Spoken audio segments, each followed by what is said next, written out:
पाकिस्तान ने भारत से सिंध तास मुआहिदा मुअत्तल करने और टारी चेक पोस्ट बंद करने का ऐलान कर दिया है। इसी पर हमें ज्वाइन किया है साबिक वजीर मुशाहिद हुसैन सैयद साहब ने। मुशाहिद साहब, शुक्रिया आपके वक्त का। ये बताइएगा कि मामला किस तरफ जाता हुआ दिखाई दे रहा है। भारत ने, हम देख रहे हैं कि रिवायती रिस्पॉन्स रहा है उसका, खुद एहतसाबी की बजाय वो पाकिस्तान को उसके ऊपर इल्जाम लगा देता है। तो अब तनाव की तरफ जा रही है मजीद सूरत हाल। आने वाले दिनों में आप क्या मंजरनामा देख रहे हैं?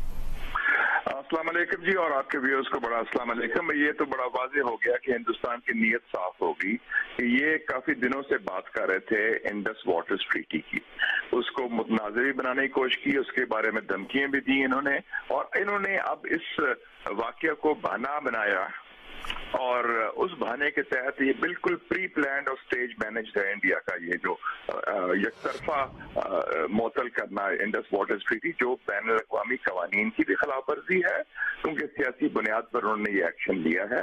ये इंटरनेशनल ट्रीटी है जिसमें वर्ल्ड बैंक शामिल था, अमेरिका शामिल था, और ये 1960 से चल रही है। तो ये इनका वाज़ेह हो गया कि ये वो अब इसको एस्केलेट करना चाहते हैं सफारती हवाले से इसको, और चूंकि इन्होंने अपने मीडिया को भी तैयार किया है, झूठा प्रोपेगेंडा भी किया है, और उस किस्म की एक्टिविटी के पाकिस्तान पर ज्यादा दबाव डाला जाए और पाकिस्तान पर एक बेबुनियाद इल्जाम तराशी की जाए। तो ये एक सोची समझी स्कीम के तहत है। तो पाकिस्तान को चाहिए टेक इट अप इंटरनेशनली, क्योंकि ये एक कानून की भी, इंटरनेशनल लॉ की भी खिलाफ वर्जी है और यूनाइटेड नेशंस चार्टर की भी खिलाफ वर्जी है जो हिंदुस्तान ने एक तरफा एक्शन लिया है, और ये काबिल मजम्मत है इंटरनेशनली, क्योंकि इंटरनेशनल ट्रीटीज जिसका ताल्लुक पानी से है और जिसका ताल्लुक दोनों के अवाम के साथ है, उसको एक तरफा मुअत्तल करना is unacceptable under international law. और ये इन्होंने बहाना बनाया है इस वाकया का। ये नीयत इनकी शुरू से थी और ये स्टेज मैनेज्ड है, प्री प्लान्ड है, जिसमें ये फॉल्स फ्लैग ऑपरेशन किया है। शाहिद हुसैन सैयद साहब, पाकिस्तान का जो रद्द-ए-अमल हो सकता है वो तो आपने इस पर बात कर रहे हैं। ख्वाजा आसिफ साहब ने, वज़ीर दिफा ने भी जो इब्तदाई तौर पर इस मामले पर बयान दिया है, वो यही कहा है कि कोई भारत से भी तो पूछे कि अगर मकबूजा कश्मीर में बेगुनाह लोग मारे जा रहे हैं तो वहां कई अशरों से मौजूद 7 लाख फौज क्या कर रही है? देखें, एक तरफ वो कह रहे थे कि जी 5 सालों में हमने अमन और इस्तेकाम कायम कर लिया, जब से उन्होंने ये गासबाना कब्जा किया था 5 अगस्त 2019 को। 8 लाख फौज है, बाढ़ लगी हुई है, और कह रहे थे कि हर चीज अमन है, लोग से आए, टूरिस्ट भी आ रहे हैं, हमारा सारा मुकम्मल कंट्रोल है। तो अगर फॉल्स फ्लैग भी है और प्लस ये इनकी अगर फेलियर हुआ है उनकी सिक्योरिटी का, तो उनकी अपनी नालायकी है, अपना ब्रीच ऑफ सिक्योरिटी है, तो उसका बहाना पाकिस्तान पर क्यों लगाया जाए? वैसे भी उस मुतनाज़ इलाका है कश्मीर का, उसमें कश्मीरी अवाम की जदोजहद आज़ादी है, एक मुज़ाहमत है जिसका ताल्लुक पाकिस्तान से नहीं बल्कि कश्मीरी अवाम की जायज मुज़ाहमत है हिंदुस्तान के गासबा कब्जे के खिलाफ, जैसे फलस्तीन में हो रहा है इसराइल के खिलाफ। तो ये बिल्कुल अनएक्सेप्टेबल है इंडियन एटीट्यूड, और मुझे अफसोस है कि इंडियन मीडिया उसमें उनके साथ है, इस जुर्म में शामिल है, पार्टनर्स इन क्राइम है, इस झूठ में, इस वॉर मॉन्गरिंग में, और इसको इंतशार को फैलाने में।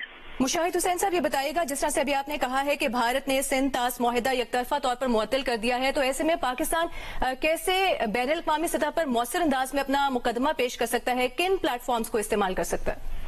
देखिए जी, this is an international treaty, ये पाकिस्तान और इंडिया के दरमियान वर्ल्ड बैंक ने करवाई थी, जिसमें यूनाइटेड स्टेट्स ऑफ अमेरिका शामिल है। तो आप इसको यूएन सिक्योरिटी काउंसिल में है, इसको इंटरनेशनली टेकअप करें। और दूसरी बात है कि ये जो वाकया हुआ है, जो अफसोसनाक है, जिसकी हमने मजम्मत भी की है, क्योंकि हम तो खुद दहशतगर्दी के शिकार हैं, और दहशतगर्दी खासतौर पर सिविलियन के खिलाफ तो अनएक्सेप्टेबल है। हम जो United Nations military observer group है इंडिया पाकिस्तान का, उन जो लाइन ऑफ कंट्रोल को मॉनिटर करता है, जिसके लोग मकबूजा कश्मीर और आजाद कश्मीर में भी मौजूद हैं, आप उनके पास जाएं और UN security council, UN secretary general के पास जाएं कि वो एक तहकीकात कराई जाए कि ये वाकया हुआ है, इसमें झूठे इल्जाम क्यों लगा रहा है हिंदुस्तान। माजी में भी लगाए हैं इन्होंने झूठे इल्जाम, और आपने देखा कि सन 2000 में जब सदर क्लिंटन आए थे, उस वक्त चित्ती सिंह पुरा का वाकया हुआ, सिखों को मारा था इन्होंने। अब नायब सदर आया अमेरिका का, तो इन्होंने खुद ये फॉल्स फ्लैग ऑपरेशन किया है, और पिछले दफा बालाकोट पर हमला किया, उसमें भी झूठे इल्जाम लगाए। तो क्या भारत पाकिस्तान का पानी रोक सकता है मुशाहिद हुसैन सैयद साहब? ये रोकना तो जंग करने के मुतरादिफ होगा। ये तो इट्स वाटर एग्रेशन अगर ऐसी बात करते हैं। This is will be totally unacceptable और ये इंटरनेशनल लॉ की वायलेशन होगी। तो हमें जो है आबी जारियत हो या मुसल्ला जारियत हो या मीडिया की जारियत हो, हर किस्म की जारियत का हमें मुकाबला करने के लिए तैयार रहना चाहिए। पहलगाम वाकये के बाद तो बड़ा मुहतात रिस्पांस रहा है पाकिस्तान की तरफ से, तो अब अगर भारत की जानिब से ऐसे इकदाम लिए जा रहे हैं और अगर सूरत हाल उस तरफ जाती हुई हमें दिखाई देती है कि खुदा न खास्ता ये इकदाम उठा लिया जाए कि भारत पाकिस्तान का पानी बंद कर दे, तो उसमें उसके पास ऐसी कैपेसिटी या इंतजाम है? और अगर ऐसा होता है तो पाकिस्तान का फिर रिस्पांस क्या होना चाहिए? देखिए जी, वो ऐसे इशू है कि ये फिर ना खत्म होने वाले वाकया है। कल को फिर चाइना अगर इंडिया का पानी बंद कर दे, वो उसके ऊपर है, वो और हालात खराब होंगे। तो इस किस्म की एक्टिविटी हिंदुस्तान करेगा तो उसके नताज उसके लिए अपने खुद खराब होंगे। आपको याद होगा 2019 में उन्होंने कोशिश की थी पाकिस्तान को हमला करने की। जब उन्होंने हमला किया, खिलाफवर्जी की हमारे सरहदों की, तो हमने उनको मुंह तोड़ जवाब दिया। तो हम जो सफारती सतह हो या फौजी सतह हो या सियासी सतह हो या मीडिया की सतह हो, हम तैयार हैं। हमारा केस मजबूत है, हम हक पर हैं और वो झूठ पर हैं और वो उनका गलत बयानिया है और वो एक किस्म की बुलिंग अप्रोच करते हैं कि जिसकी लाठी उसकी भैंस, माइट इज राइट। वो अनएक्सेप्टेबल एटीट्यूड है और हम उसको मजम्मत भी करते हैं, उसको रद्द भी करते हैं। और मुशाहिद हुसैन सैयद साहब, बगैर किसी सबूत के एक वन साइडेड डिसीजन लेकर सिंध-तास मुआहिदा मुअत्तल कर दिया है भारत ने। बैनुल-अक़वामी ज़वाबित क्या कहते हैं इस पर?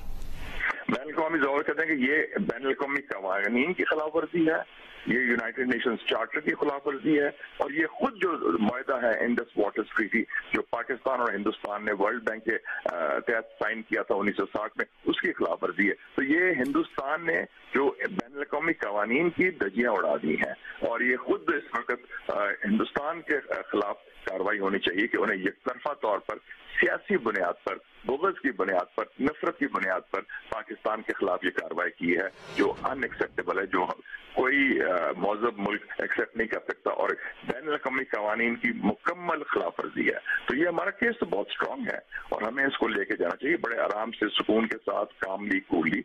और हिंदुस्तान का एटीट्यूड जो है बिल्कुल हिस्टेरिकल है, वो बिल्कुल घबराए हुए जैसे कोई जंग के लिए तैयार बैठे हैं, बुली का अप्रोच है। हमें उस तरह उनका रिएक्शन नहीं होना चाहिए, हमारा रिएक्शन सही होना चाहिए क्योंकि हम हक पर हैं और वो झूठ पर हैं। मुशाहिद हुसैन साहब, ये बताइएगा जिस तरह अभी ये बात हो रही है कि बैनुल-अक़वामी क़वानीन की धज्जियां उड़ा दी हैं भारत के इन यकतरफा इक़दामात ने, और अगर सूरत हाल मजीद तनाव की तरफ जाती है तो वो किसी के भी इंटरेस्ट में नहीं है, ना पाकिस्तान के ना भारत के।